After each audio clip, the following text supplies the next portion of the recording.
Hey people, what's up? What's up, YouTube? Good afternoon, everybody. How y'all doing this evening, this afternoon? Back on here again with another video today.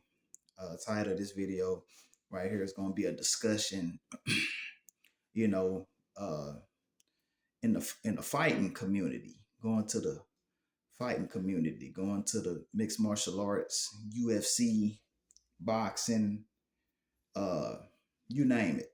You name it. Title of this message right here is going to be about what is better. What is better, in a fight, whether in sports competition, MMA, boxing, UFC, mixed martial arts, or out here in real life, in the real world violence, real life self defense, in the real world. Um, Me personally, I would say all the above. If you can learn both arts, you know what I'm saying, both languages, both arts, if you can learn a grappling art and a striking art, you know what I'm saying, that'll be even better. But I will say, man, people have this debate. I've seen this online on YouTube, especially on YouTube, where people be having these big debates on some of these channels, on some of these fight channels and combat channels that talks about fighting and self-defense. People have this debate on what is better, what is more dangerous in the fight. Brazilian jiu-jitsu versus boxing. You know what I'm saying? Jiu-jitsu versus boxing or whatever. MMA versus boxing, you name it. Me personally, like I said, all the above. All the above. But me personally, I would always give the edge to the grappler. I would always give the edge, to the grappler, because one of the reasons why is because, you know, in the street fights, most fights, believe it or not, end up in a clinching match. They end up in a clinching match and they end up on the ground. Now, in a street fight, you normally don't want to go to the ground. You want to keep the fight up. You want to keep the fight on the feet. You know what I'm saying? In a street fight, I would say it's better to have some striking. It's better to know some striking. It's better, what I'm saying, to know some boxing or whatever like that. Have good head movement, superior footwork, knowing to manage distance, keep the space. You know what I'm saying? Avoiding the clinch exchanges and things like that, things of that nature. It's good to know that. But I would say the grappler kind of has an edge because, jiu-jitsu fighters, jiu-jitsu practitioners, I'm going to tell you something. If you put whether in the ring, you know what I'm saying, whether in the ring, in the cage, or out here on the streets, out here in real life, if you put a jiu-jitsu red belt fighter against a golden gloves boxer, believe it or not, and I know everybody, they gonna have their own beliefs, everybody gonna believe what they want to believe, but the red belt jiu-jitsu fighter is gonna win. The golden gloves boxer does not have a chance. I'm gonna tell you why. Because yes, the golden gloves boxer, you know what I'm saying, the golden gloves boxer, he is good at stand-up fighting. He only knows stand-up fighting. He's good at, he has good head movement. Now, the golden glove boxer has a big puncher's chance. Each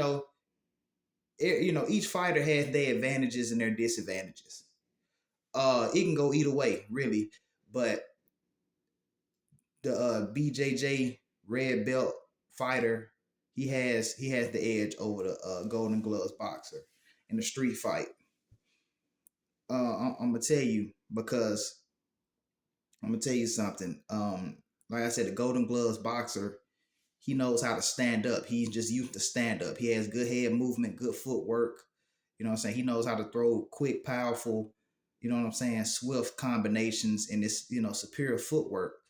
Footwork is like real, real important in fighting. Your footwork. You have to, if anybody that learns boxing, you know that you have to learn footwork. You learn footwork before you learn how to throw a punch, before you learn how to block and all that. It's your footwork.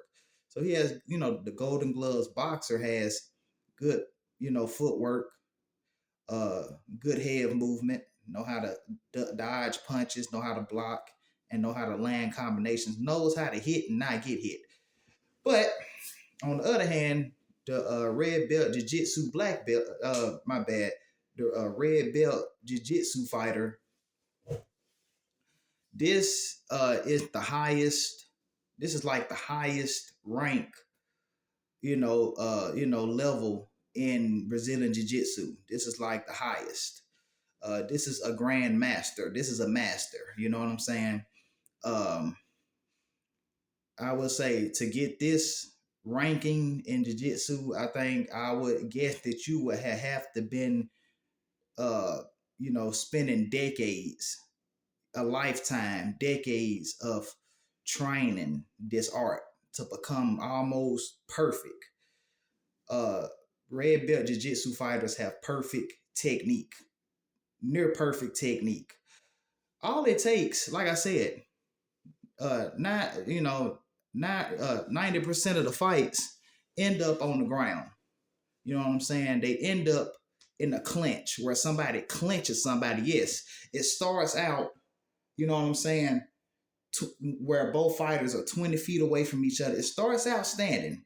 It starts out standing, and it starts out where people are throwing punches and you're standing. And yes, like I said, the Golden Gloves boxer, he has a puncher's chance of catching the red belt BJJ fighter and knocking them out. But you know what else happens? A clinch, a grab. Somebody clinches somebody and grabs somebody, and you get scooped, you get swept, you get tripped up, or you get picked up, you get ice cream scooped, and you get dumped on your head.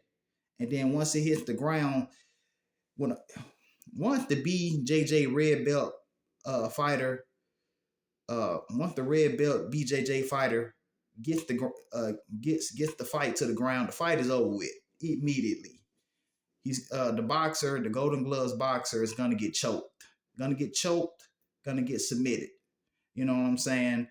I know some boxers, they think, well, if I catch him with an uppercut when he tries to come in, or if I hit him and all that, yes, that can happen. That's happened before in UFC and MMA, where you had, people that tried to go in for a takedown. It has happened, and people have timed the knee, timed the uppercut, or whatever like that, and they get caught flush with a good flush strike, hit them on the button, dropped them, knocked them out. You know what I'm saying? And it ended the fight. But for the most part, 90% of the fights end up on the ground. Despite what people say, people can try to debate and argue. That's okay. Everybody's free to have their own. Uh, everybody gonna have their own opinions. But I'm just telling you like how it really is. The grappler is the grappler usually has the advantage in the fight. All it takes is for them to, the BJJ fighter, especially a BJJ red belt fighter. Like I said, this is the highest ranking. This is a grandmaster fighter. This is a grandmaster. This is a master of this. They're gonna have like extremely high fight IQ and strategy. They're not gonna go heads up with the boxer, with the Golden Gloves boxer. No, they're gonna use chess-like strategy. They're gonna use, tactics, traps to try to, trick and finesse the Golden Gloves boxer to get close to them. See, one thing about it, what people don't understand is that just like how the Golden Gloves boxer, see, the Golden Gloves boxer, just like how the Golden Gloves boxer has to get close to punch the BJJ red belt. Well, understand that. Understand when the Golden Gloves boxer comes close to try to hit the BJJ red belt, the BJJ red belt can also grab a hold of the Golden Gloves boxer, close the distance, pick the Golden Gloves boxer up, and dump him on his head and choke him to sleep. You know what I'm saying? And it's like, a lot of people a lot of people they don't understand that. And yeah, they're just one of them things, man. And now we'll say you take a BJJ, now you take a jiu-jitsu black belt or a jiu-jitsu red belt fighter over to a professional boxing match, then of course, you know what I'm saying?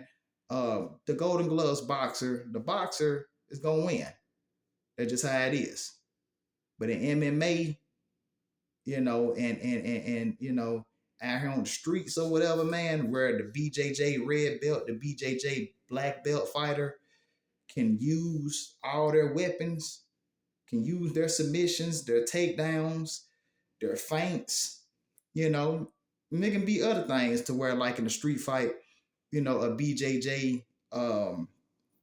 black belt, BJJ red belt, but a BJJ red belt, especially versus a Golden Gloves boxer, they get into a street fight out here on the street. It can start off, like I said, the fight always starts on the feet. It starts on the feet until someone initiates a clinch and takes the other person down.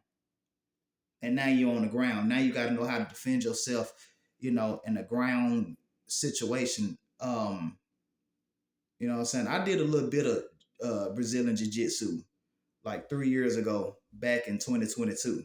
I was going to this MMA militia gym. I was learning a little bit of Brazilian Jiu-Jitsu. I had trained with what's that fighter name? The UFC fighter Tom. I forgot his name, but he was there. He was there at a particular gym. And he was training everybody, and I wasn't there for an extremely long time, but I was there enough for them to teach me some stuff, and I learned some trips, some chokes. I learned how to get up. You know what I'm saying? I learned a whole bunch of stuff, man. I definitely know how to choke. I know how to strike too. I did a little bit of, they taught us a little bit of striking, a little bit of kicks and things like that, leg kicks. Some days it was striking. It was us learning kickboxing, and then other days it was learning Brazilian jiu-jitsu. But it can start off in a street fight between the BJJ red belt fighter versus um, the Golden Gloves boxer, to where they start out on the feet. They're, you know what I'm saying, you and this other person, y'all are like 20 feet away from each other. Then y'all get close, y'all start throwing punches or whatever. The BJJ red belt fighter, you know what I'm saying, he can try to create feints, have his hand in the Golden Gloves boxer's face, touch his face a little bit. You know what I'm saying? He shoots in, double leg takedown, close the distance, double leg takedown or whatever. Don't think like, okay, even if the BJJ red belt fighter, you know what I'm saying, try to close the distance, and you know what I'm saying, and the Golden Gloves boxer cracks, you know what I'm saying, he may hit the BJJ fighter. That's okay. The BJJ red belt fighter would take them punches, and still get in, still close the distance, grab a hold of that boxer, and once he grabs a hold of the Golden Gloves boxer, the fight is over with. Like I said, trip, foot sweep, pick up, bang on the ground, uh, rear naked choke, arm bar, or whatever you name it, guillotine choke, whatever. It's over with, and that's just my take on this. I just want to come on here and say that. So, but it's good to learn both. If you can learn boxing, some striking, and Brazilian Jiu-Jitsu, that makes for a dangerous person. So I hope anyone liked this video. If this video was understandable, if anyone liked this video, man, always hit that like button, that subscribe button, and leave a comment down below. And until then, I will catch y'all with the next video. Peace out. Been the messenger.